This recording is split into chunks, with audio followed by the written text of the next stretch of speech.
Hey guys, I just got back from an early screening of the latest Legacy sequel. It feels like every single week, right, there's a new sequel or reboot to some old thing you know, all right, some old franchise you used to be a fan of.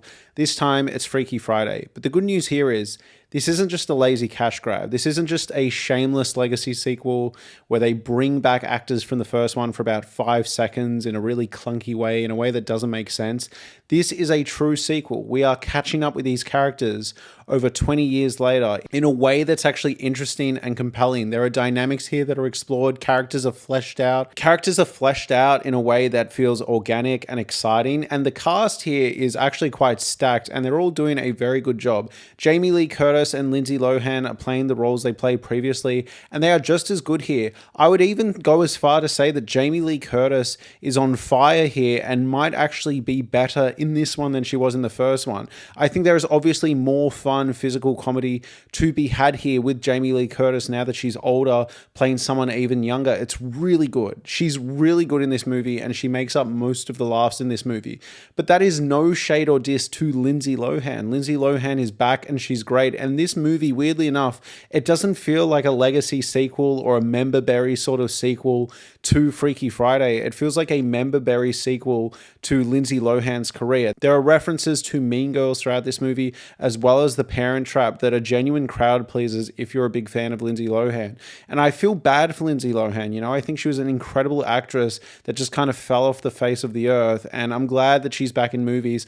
And frankly, I'm glad that she's back in a movie that actually feels like it was made with some effort and care. But on top of that, I think the new cast here is good as well. There are emotional arcs and engaging storylines where all four of these characters kind of converge that I found really satisfying and interesting. You know, it's a four-way body swap in this one. So Jamie Lee Curtis body swaps with the character of Lily Davies, which is essentially her step-granddaughter, if that makes any sense. So Lindsay Lohan's character is getting married to this guy called Eric. He has a daughter of his own. So his daughter gets involved in this body swapping scenario. Eric's daughter body swaps with Jamie Lee Curtis, and Lindsay Lohan's daughter body swaps with Lindsay Lohan. It takes you a bit of a second to catch up, but I found this new dynamic genuinely really fun and also really kind of devastating at times and interesting. Like, there are actually layers here and new dynamics that open up with the fact that one of the members in this body swap scenario isn't part of the bloodline, right? They are a stepdaughter in this relationship, and the kind of insecurity that opens up out of that and the way they feel otherized by the rest of the family going through this body swap scenario felt earned and genuinely emotional. There are emotional moments in this movie that pay off in really surprisingly earnest ways. And the big thing here is it just felt like everyone was giving it their all. You know, there are occasionally jokes that don't work, all right? There's someone playing the kind of mystical character in this version, right? The sort of voodoo lady that might accidentally cause this body swap to happen. Her jokes were terrible. She was completely bombing, all right? No one in my theater was laughing at her. There's also some jokes where they're trying to remake Bridesmaids with a paddleball section that you could tell was going for big laughs. They didn't fully land with everyone. But aside from that, when this movie is just focused on these fun little characterizations, these fun little character beats, when it's just people that are body swapped trying to blend in with their environments, you know, so someone who looks old trying to be young and someone who's young trying to act old, it's hilarious. And my big issue with both Freaky Friday and Freakier Friday is just spend more time on this sort of stuff. You know, spend more time with the character of Lily in Jamie Lee Curtis's body, trying to like avoid having to kiss her husband. Spend more time with Lindsay Lohan trying to avoid snogging her husband. All of that stuff is just so much fun. It's really well done, and I wish these movies gave us more of it. But again, the big thing I want to compliment this movie is all the emotional beats work. Again, there's that whole thing about one of the characters feeling like they're marrying into a family and going to get lost, and like, what a way to explore that with this metaphor or like this literal story happening in front of her eyes where she's been body swapped and losing her identity. It's actually really quite well conceived and well thought out. On top of that, the way they bring back returning characters, you would have seen in the trailer that the character of Jake, the love interest of Lindsay Lohan's character in the first movie, is back. And he's not just here for 2 seconds. He's an integral part of the plot, and it's really fun. I also think the body swapping that's going on between the two younger characters, the new ones, right, opens up this really interesting dynamic because it's not just mother and daughter body swapping. There's now this aspect of people that don't like each other, all right? Step siblings that don't want to be in the same family now need to work together to try break their parents' relationship up. And super interesting.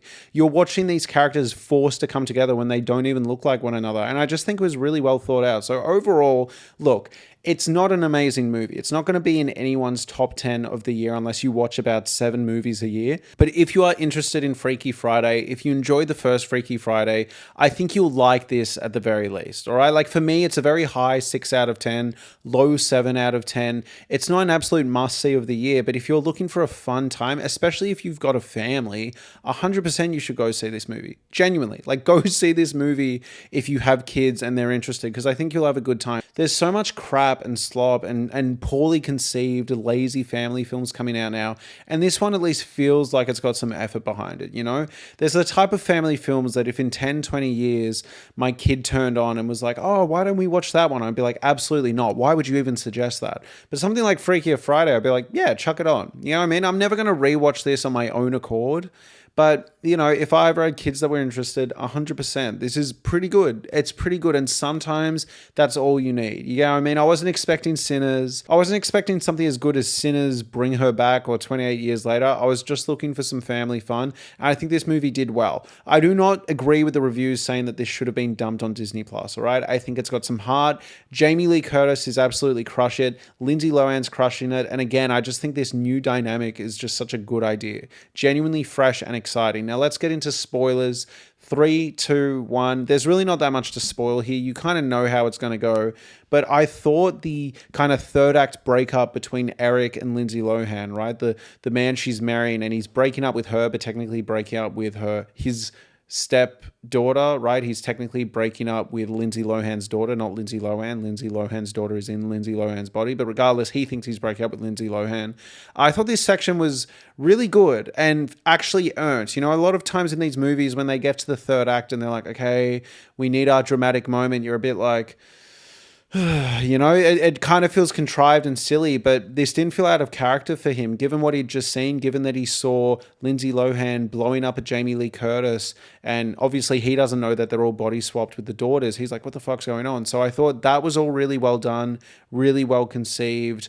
I thought all the coming together moments between the daughters and the parents was really well done, particularly when Jamie Lee Curtis is monologuing to Eric as Eric's daughter. And I thought it was genuinely emotional. And then Jamie, it gets confusing, but you get what I mean? Like Jamie Lee Curtis is monologuing, but it's actually Eric's daughter. It's good. It's good. And a genuinely earnest, emotional moment. And that was the thing I was pleasantly surprised with. The thing I really liked about this movie was just this feeling of like, I actually feel like mums and daughters would have a good time together seeing this. I also appreciate about both of these movies that the kids are genuinely bratty and quite mean and have some growing up to do. This is a movie franchise that isn't scared to actually deal with slightly complicated emotions.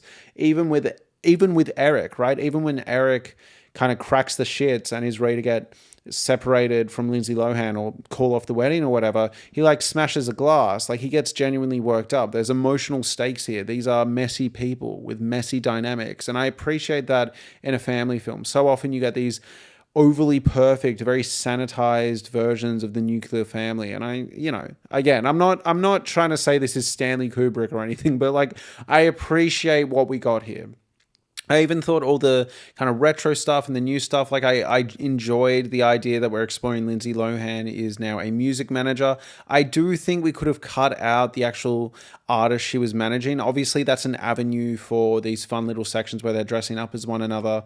But I don't know, the time spent with the artist was a bit like, let's get it moving, you know? It just felt a little lame. But yeah, again, the big thing here was I just really liked the dynamic that came out of the fact that Jamie Lee Curtis, Lindsay Lohan, and Lindsay Lohan's daughter are this genetic bloodline, right? And then there's this one on the outside who already feels like she's on the outside, having to be body swapped into that dynamic. I just thought it was a really good idea, guys. Like genuinely a really good idea. Anyways, thank you so much for watching, everyone. If you enjoyed this video, please like, comment, and subscribe. Also, please consider gaining a membership to this channel if you're enjoying my content. You get access to a fortnightly podcast where I cover every single thing I've watched, both shows and movies, in a given fortnight. It's the cost of a cup of coffee. Thank you so much. Links are in the description below. Thank you so much for watching, everyone. Good night.